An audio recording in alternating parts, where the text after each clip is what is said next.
All right, I think we are ready to begin. Coach will make an opening statement, then we'll open up for questions. Coach, go ahead. Yeah, I told you guys 2 weeks ago what a night for South Carolina and what a night overall, and I didn't know that 2 weeks later was going to be even better. What a performance from our team. What a performance from our fans. We challenged them about coming out and bringing energy and making noise, and they did. So thank you to our fans. That was amazing. And give credit to Auburn. They got a heck of a team.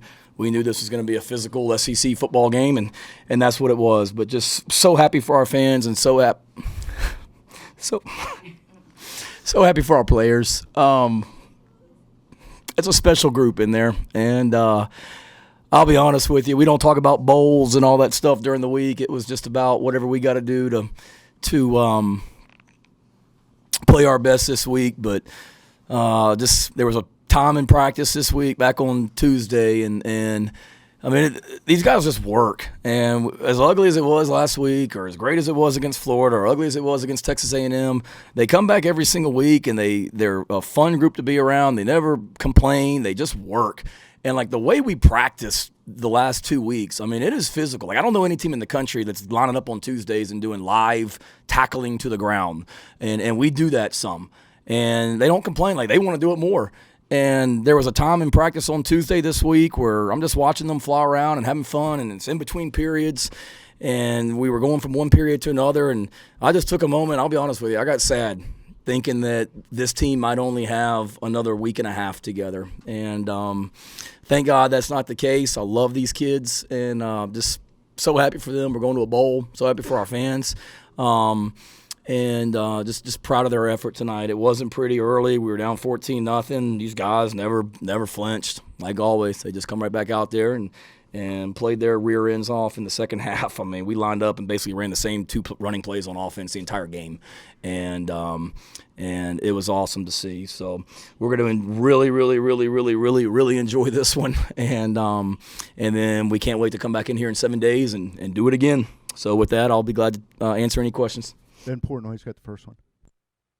Shane, I think before the season, you guys were picked to maybe win 3 or 4 games, picked to finish second to last in the SEC East. When you come off the field and you guys are bowl eligible on a night like this, I guess just what does that mean to you personally, to this team, and to this program as well? Just so proud. So proud to be their coach, and it wasn't pretty last week out at Missouri, and that was a long bus ride back to St. Louis after the game to get on a plane and fly back, and that was a really hurt bunch on Sunday, but they just come right back to work, and just so proud of these guys. I met with the super seniors, the guys that came back for an extra year and when they didn't have to, and this was their last go around. And I met with them back in January, and can still remember sitting in the staff room and telling them, like, look, you don't know me, I don't know you, we're going to work together, but you're the older guys, but this isn't some like 2 or 3 year rebuild, but we're building for the future. We're going to win now, and it's not fair to you guys to not. And they bought in, and those guys, Jabari, Jalen Foster, I mean, all those guys, just happy for them, for all the adversity they've been through. The coach that recruited them to South Carolina is not their head coach. And for them to be going out, isn't their head coach now, and for them to be going out with the 6th win, an opportunity to get 7 next week, and then to be going to a bowl game, just really happy for them, and very proud. And this is just the start too, Ben. Like, our goals aren't to win 6 games every year and go to a bowl game. We have higher expectations, and this is just the start. But for this to be the year 1, and for us to be sitting here right now 6-5 when we're playing our 3rd quarterback of the season, and we lost our middle linebacker in game 2 against Georgia, and we had our starting defensive back go down with an injury tonight. Our best DB, who's leading the SEC in pass breakups, he goes down in the first quarter. But next man up, and man, just Marcellus Dawe and Darius Rush and those guys, it's a fun group. David Cloninger. Hey, Shane, speaking of that, how are Cam and Xavier? And then just that play where they went for it on 4th and 1 near midfield and threw it incomplete. How big was that for you guys' morale? Cam has got a knee injury. Not sure the severity of it. We'll have to evaluate tomorrow and kind of see how bad it is. Xavier, I'm not really sure. I think he got hit over there on the sideline. I'm not sure if it was wind knocked out of him. I don't know the status, David. I'll be honest with you. I never talked to Clint as soon as after the game. We were too busy celebrating in the locker room. And then that was huge, for them to not run the ball there. I think is great respect for our defense, our front seven, and then for our defensive backs. We talked about it. Auburn uses multiple tight ends, and they're going to try and pound on you and take shots. And it was critical for our guys defensively to make sure they had great eye discipline tonight and did their job. And I mean, other than the little dig route they hit on the first play of that last series, like I can't remember them making a play in the passing game. I'm sure there was, but I mean, we've been hearing a lot about their defense and all that. And you know what? We got a pretty dang good defense too, and that showed. And we got a pretty good run game. You guys talked about the Auburn run game all week, as did I, and rightfully so. But we got a pretty special group of running backs too. I'm proud of them in the way they played tonight. Ben Briner. Hey, Shane, you mentioned relying on 2 running plays. I wanted to ask, what were they? What kind of call name do you use for them, and what made them so effective? You're getting too technical on me, Ben. We're not going to get into the names of the calls. I'm sure Dawe would love to hear what we call those running plays next week at the line of scrimmage. But basically, it was the counter play. And it was, you asked me a couple weeks ago about duo, I think. It was duo, and it was the counter. And we ran it over and over and over and over and over and over and over again. And it was pretty fun to watch. Colin Taylor? How much did Hunter have any input in the run game plan tonight? Hunter's more into the uniforms. He doesn't get too much into scheme. He gets into uniform selection and all that. But, I mean, the pressure I had coming into this game was the messages I was getting from my children all day about you better win and we want to go to a bowl and you better get your 6th win tonight and all that. So pressure from the outside is nothing compared to what I get in my own house.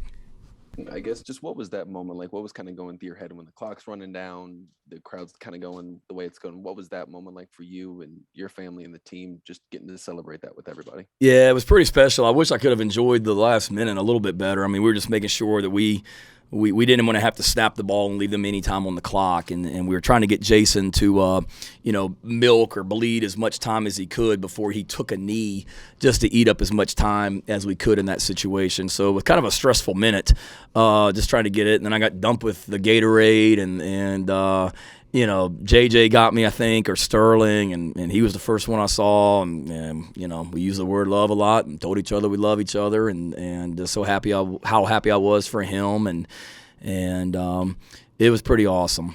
Kind of what you imagine it being, and that's what it was. Corey Diaz. Shane, for the offensive line to answer the bell tonight, obviously has been a quote unquote punching bag for a lot of critics out there. Them to handle a talented Auburn defensive line in a game where there was a lot of ramifications for you guys coming out of it. How do you feel like they just handled the situation tonight and really put this team in a position to be where it is right now? Yeah, they were awesome, and you're right. That is a really, really good defense, and that's a defense that, I watched the Texas A&M game on television, and a lot of teams have had a hard time scoring points against those guys. And I know Zero didn't play tonight for them, and he's a heck of a player at linebacker. But they got a fantastic front seven like Auburn always does, and that's what excites me. Is as a big boy SEC defense we just played, and our offensive line went toe to toe with them, and they've got a really good front seven. They've got a great group of linebackers. 29's a heck of a player on the edge, and they got a high draft pick sitting out there at corner, and Smoke Monday's a great safety. So just proud of those guys. And I think it shows that when we execute, we can go up against anybody, and we got another big challenge next week. I mean, I know what kind of defense the crowd we're about to face coming in here next Saturday. What what kind of defense they have as well. So, we got to do a great job of getting ready to do it again and not take a 2 steps forward and then take a step back next week. We got to continue to get better because there were a lot of plays we left out there, last night or tonight as well. But did a nice job running the ball, and hate that we threw the interception down there in the red zone going into score. But for the most part, we protected the ball, and these are the 2 teams coming in here that were high in, near the top of the league in turnover margin, and knew that was going to be critical. And overall, good night. John Whittle. Hey, Shane, I didn't see Greg Atkins out there on the field tonight. Was he there? And if not, what's going on there with him? Greg's had a little bit of a health issue or health scare this week. He's fine. He was at the hotel today. This morning for meetings, and he was there this afternoon. He was here tonight before the game, but we just didn't feel felt like the best thing for him was to not be down there on the sideline and be in the middle of it. So give great credit. Greg did a great job getting those guys ready to play this week, and then credit to Lonnie Teasley. Lonnie's our offensive analyst and was as an offensive line coach, and he stepped in and did a great job. In Greg's place. But Greg's fine. Talked to him before the game, and he'll be back out tomorrow. And he was cleared to be out there tonight. It was nothing major, but just felt like the best thing for him was to not be down there in the middle of it. Michael and Anna. Shane, Zaquandre accounted for, I think, 168 yards of offense by himself tonight. Just watching him run the ball, just pushing the pile, breaking tackles.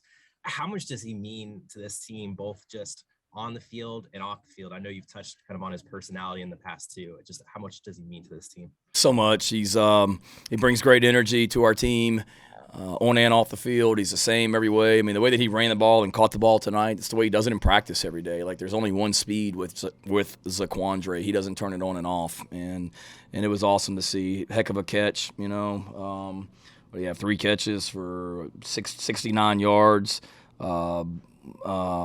Huge catch on, I think it was a 4th down. We went for it, and he caught that ball. A play we've ran a lot this year when we leak them out of the backfield. Really the same play we scored on against Missouri last week. We just doctored it up or jazzed it up a little bit with the way we got to it. But he's a weapon. He continues to get better and better each week. Kevin came in and did a nice job, and that group's a solid group. Happy for him. Christopher Heidel. Hey, Coach Beamer, thanks for taking my question. Taking on a team that your father played against a lot when you were helping him out in the ACC, we covered the ACC. What's the preparation going to be this week different than this week, getting ready for a team that you already know, from throughout your career of coaching? You talking about getting ready for Clemson? Yeah.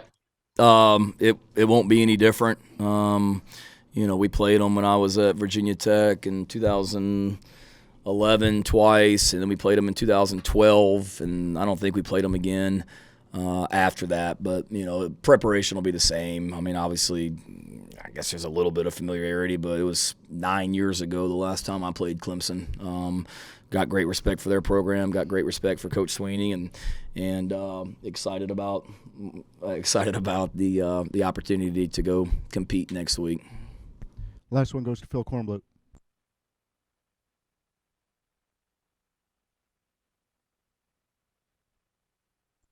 I'm here. There we go. Sorry about that. I got 2 for you, Shane. Do you think you got away with something maybe on that call at the very end on the punt, brushing off of the Auburn player? I mean, is that just one of those things where you kind of smile and take your good fortune with you? Really, they reviewed it, Phil. So I don't know how you get away with it when it was ruled not a fumble on the field, but then they look at the replay and ruled that it hit him. So no, they obviously made the correct call. That's what instant replay is for. What's your next question? You didn't use Kevin Harris until that last drive. Was that what you were thinking going into the fourth quarter, control the game, and then have him fresh and ready to go in the last possession? No, not really. He carried the ball in the first half. We put him in there at quarterback, and he had a couple nice runs. And we kind of hung with Zaquandre in the second half, he was the hot guy, and we stayed with him. I mean, we didn't run many plays tonight. I think we had 56 plays for 300 yards, so we weren't out there a ton. Zaquandre was kind of the hot guy and had a good feel for that one play that we were running over and over again, but it had nothing to do with Kevin. And then Kevin, we got confidence in Kevin and being in there all the time. All right, thank you, Coach. Appreciate it. Thank you, guys. Y'all are stuck with us for another month, so we'll see you this week, and we'll see you at a bowl game. Sorry. First play.